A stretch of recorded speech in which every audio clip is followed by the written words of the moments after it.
మారిపోయాయి. ఒకప్పుడు మాజీ ప్రధాని షేక్ హసీనాకు వ్యతిరేకంగా జరిగిన అల్లర్ల రేంజ్లో ఇప్పుడు తాత్కాలిక పాలకుడు మహమ్మద్ యూనస్కు వ్యతిరేకంగా జరుగుతున్నాయి. ఆయన ఇంటి ముందే ప్రభుత్వ ఉద్యోగులు ఆందోళనకు దిగారు. 9వ జాతీయ వేతన సంఘం అమలు చేయాలని డిమాండ్ చేస్తూ నిరసన తెలిపారు. బంగ్లాదేశ్ సార్వత్రిక ఎన్నికలకు కొద్ది రోజుల ముందు ఈ నిరసనలు జరగడం ఇప్పుడు ఆందోళన కలిగిస్తోంది. అయితే యూనస్ పాలనపై ప్రజల్లో పెరుగుతున్న ఆగ్రహానికి ఈ ఘటన సాక్ష్యంగా చూడాలా? అసలు బంగ్లాదేశ్లో పరిస్థితి ఎలా ఉంది ఇప్పుడు? అసలు ఎన్నికలు ప్రశాంతంగా జరిగే అవకాశం ఉందా?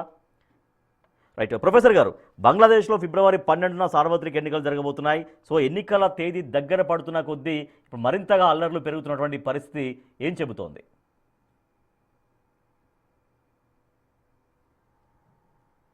కొరకు పోరాడుతున్నారు అంటే మోడీ ప్రభుత్వం వ్యతిరేకంగా పెద్ద ఉద్యమాలు నడుస్తున్నాయని అంగీకరించుదామా?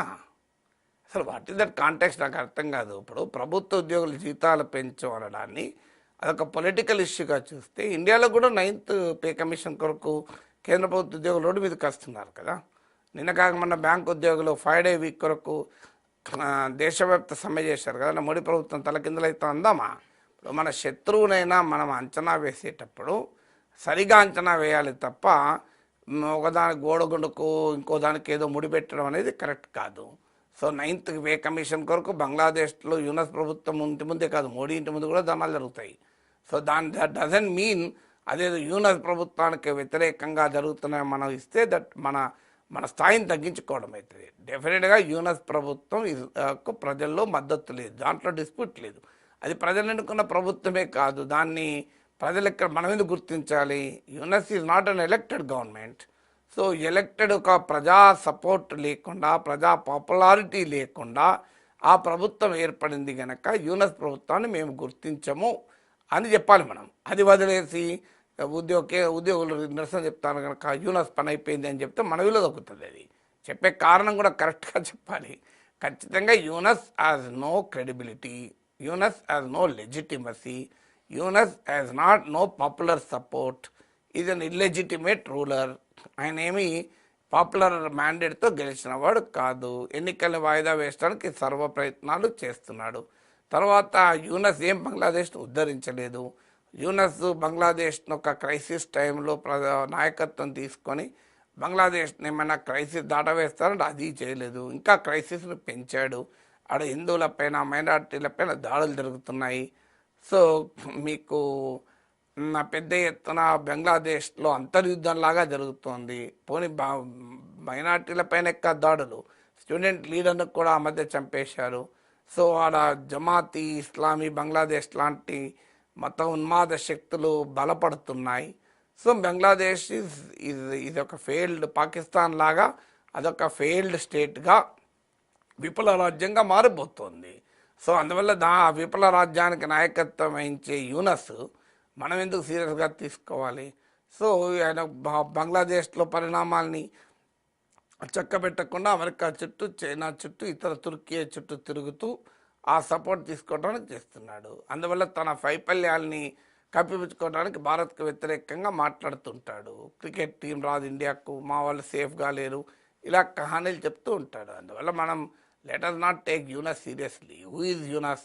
ఆయనే బంగ్లాదేశ్ ప్రజలు ఎన్నుకున్నారా? బంగ్లాదేశ్ ప్రజల మద్దతుతో అధికారం చేపట్టాడా? సో అందువల్ల అలాంటి వ్యక్తికి మనం ప్రాధాన్యత ఇవ్వకూడదు. Will should ignore. అందుకే ఇటీవల మన ఫారిన్ మినిస్టర్ జయశంకర్ కాళిదాస్జీ అంత్యక్రియకి వెళ్తే యూనస్ను కేర్ కూడా చేయలే. మనవాడు అందరూ వెళ్ళి కలిసి వచ్చారు యూనస్ను.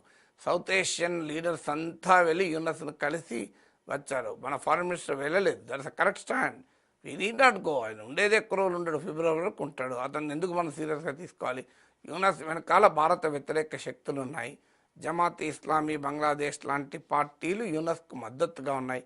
యూనస్ అధికారం చేపట్టిన వెంటనే దేశాన్ని స్వాతంత్ర సమరయోధుల్లాగా జమాత్ ఇస్లామీ బంగ్లాదేశ్ నాయకులు విడుదల చేశారు. వీళ్ళ నేరపూరిత చరిత్ర పాకిస్తాన్తో కుమ్మక్కై బంగ్లాదేశ్ విమోచన పోరాటాన్ని ఊచకోత కోశారు. వేలాది మంది బంగ్లాదేశ్ కలవులు, కళాకారులు, మేధావులు, రాజకీయ కార్యకర్తలని అత్యాచారాలు చేశారు, హత్యలు చేశారు, గృహదానాలు చేశారు. ఇప్పటికీ కూడా బంగ్లాదేశ్ను పాకిస్తాన్లో ఉంచాలని కోరుకునే శక్తులకు యూనస్ ప్రతినిధి. ఈవెన్ యూనస్ కూడా pro Pakistan highly communal leader. So అతను ఉండేదే ఫిబ్రవరి వరకు. సో అప్పటిదాకా మనం we should wait, let us wait for post Yunus regime, అందువల్ల దాన్ని యూనస్ మనం సీరియస్గా తీసుకోకూడదు. కానీ అలాంటి యూనస్ను కూడా ఏదో కేంద్ర ప్రభుత్వ ఉద్యోగులు వేతనాల కొరకు పోరాడుతున్నారంటే యూనస్ పని అయిపోయిందని రాంగ్ కంక్లూషన్లు ఇస్తే మన గౌరవం తగ్గుతుంది. ఎందుకంటే మోడీ ప్రభుత్వం ఇంటి ముందు కూడా మన కేంద్ర ప్రభుత్వ ఉద్యోగులు 9th పే కమిషన్ పోరాటం చేయొచ్చు. అప్పుడు మోడీ పని కూడా అయిపోయిందని వాళ్ళనే ప్రమాదం ఉంటుంది కదా.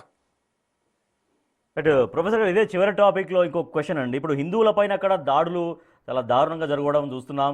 సో ఈ దాడులు మరింతగా పెరుగుతాయన్నటువంటి ఒక ఆందోళన సర్వత్రా కనిపిస్తోంది. ఆ పరిస్థితి ఎందుకు వచ్చిందండి? ఇప్పుడు పాకిస్తాన్లో అధికారంలోకి వచ్చిన మహమ్మద్ యూనస్ స్వభావమది. ఆయన మీకు షేక్ హసీనా నిరంకుశ పాలనకు వ్యతిరేకంగా బంగ్లాదేశ్లో పెద్ద ప్రజా పోరాటం జరిగింది. అందులో అనేక రకాల శక్తులు అందులో భాగమయ్యాయి. కానీ మోస్ట్ ఆర్గనైజ్డ్ ఫోర్స్ అందులో ఏది అంటే జమాత్ ఇస్లామీ బంగ్లాదేశ్. ఇతర ఇస్లామిస్ట్ శక్తులు అందులో కీలక పాత్ర పోషించారు. దాంతో పోస్ట్ హసీనా అనంతర బంగ్లాదేశ్ రాజకీయాల్లో వాళ్ళు పైచేయి సాధించారు. ఇప్పుడు ఇటీవల జరుగుతున్న ఫిబ్రవరిలో జరగబోయే ఎన్నికలకు ఈ నెలలోనే జరిగే ఎన్నికలకు ఒపీనియన్ పోల్స్ కూడా చూస్తే జమాత్ ఇస్లామీ బంగ్లాదేశ్ చాలా గట్టి పోటీ ఇస్తోంది. మీకు తారిక్ రహమాన్ నాయకత్వంలోని బంగ్లా నేషనలిస్ట్ పార్టీకి అది వెరీ క్లోజ్ సెకండ్ వచ్చే అవకాశం కనబడుతుంది. ఎందుకంటే అవామీ లీగ్ పోటీలో లేదు, అవామీ లీగ్ నిషేధించారు కనుక. సో అందువల్ల మీకు పాకిస్తాన్ అనుకూల ఇస్లామిస్ట్ మతోన్మాద శక్తులు బంగ్లాదేశ్లో అధికారంలోకి వచ్చారు. దాంతో వారు మైనారిటీలపైన దాడులు చేశారు. హిందువులపైన దాడులు చేసడానికి కారణం భారతదేశం పైన కోపము, షేక్ హసీనాపై కోపం. మొదటిది అసలు బంగ్లాదేశ్ విమోచనని వీళ్ళు వ్యతిరేకం. వీరు బంగ్లాదేశ్ నేషనలిస్ట్ పార్టీ బంగ్లాదేశ్ ఏర్పాటుకు వ్యతిరేకం కాదు. అది ఇస్లామిస్ట్ ఓవర్టోన్స్ ఉన్న పార్టీ కానీ బంగ్లాదేశ్ స్వాతంత్రానికి వ్యతిరేకం కాదు. కానీ జమాత్ ఇస్లామీ బంగ్లాదేశ్ మహమ్మద్ యూనస్కు బలమైన మద్దతుదారులుగా ఉన్నవారు బంగ్లాదేశ్ ఏర్పాటుకే వ్యతిరేకం. కేవలం ఇస్లామిస్ట్ శక్తులే కాదు, అసలు బంగ్లాదేశ్ ఇండిపెండెంట్ కాకూడదు, ఇస్లామిక్ రిపబ్లిక్ ఆఫ్ పాకిస్తాన్లో భాగంగా ఉండాలని వాళ్ళ కోరిక. వీళ్ళు షేక్ ముజిబుర్ రెహమాన్ నాయకత్వంలో స్వాతంత్ర పోరాటం జరుగుతున్న సమయం నుంచి కూడా ఉన్నారు.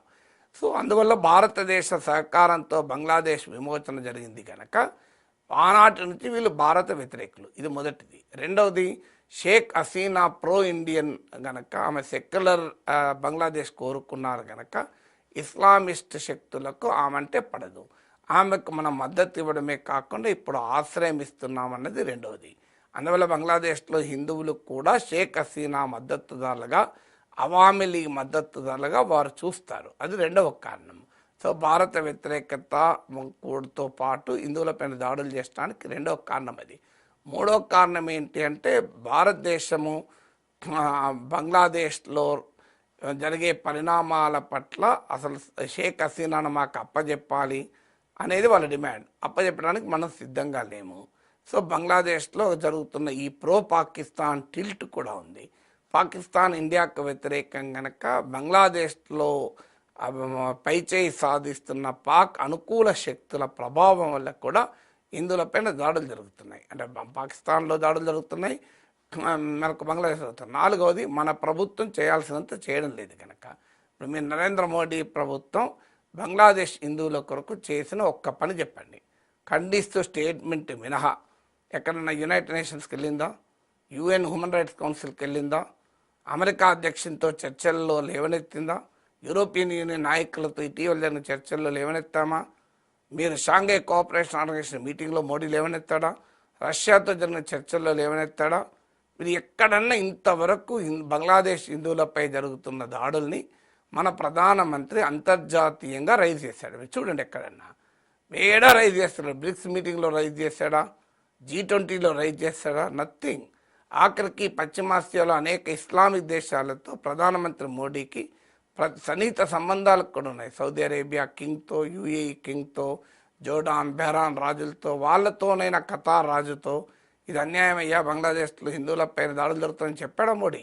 ఇంతవరకు అసలు ఇంతవరకు ఎక్కడా ఇంటర్నేషనల్ ఫోరంలో లేవనెత్తారు. మరి ఇక వాళ్ళు చెలరైపోతారా? సో అందువల్ల ఇవన్నీ మనకు ఇక్కడ బంగ్లాదేశ్లో ఓట్లు, పశ్చిమ బెంగాల్లో ఓట్ల కొరకు వాడుకోవడము, దేశంలో మతపరమైన సెంటిమెంట్ రౌజ్ చేస్తానికి వాడుకోవడం తప్ప సిగ్నిఫికెంట్గా నరేంద్ర మోడీ ప్రభుత్వం బంగ్లాదేశ్ హిందువులను కాపాడటానికి తీసుకున్న ఒక్క ఒక్క చర్య చెప్పండి మీరు. కావాలంటే చాట్ జీపీని అడగండి, ఎవరిని అడగండి, ఏమైనా చెప్తుందో చూద్దాం. So that is how the world. ఈ కారణాల రీత్యా బంగ్లాదేశ్ హిందువుల పైన ఈ దాడులు ఉచ్చకొద్దు జరుగుతుంది. ఖచ్చితంగా భారతీయులంతా దీన్ని ముక్త కంఠంతో ఖండించాలి. రైట్, థ్యాంక్ యూ అండి.